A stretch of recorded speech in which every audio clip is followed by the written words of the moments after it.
নমস্কার বন্ধুরা, এই যে কাল পরশু প্রচণ্ড বৃষ্টি হয়েছে, ঝড় হয়েছে, তাই একটু লাউ বাড়ির দিকে ঘুরতে চলে এলাম। দেখুন লাউ গাছে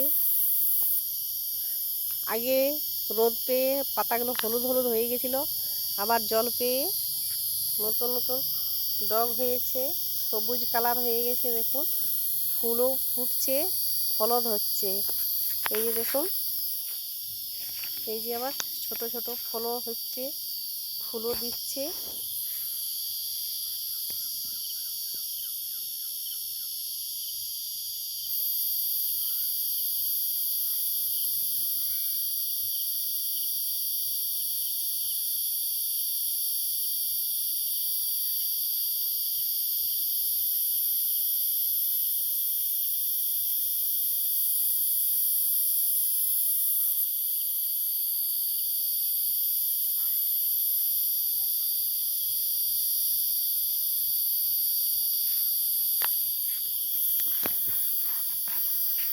এই যে যখন রোদ দিচ্ছিল তখন জল দেওয়ার জন্য যে পাইপ মেলা হয়েছিল, এখন বৃষ্টির জলে সব ঠিকঠাকভাবে হয়ে গেছে, আর এখন মেশিনে জল দিতে হবে না।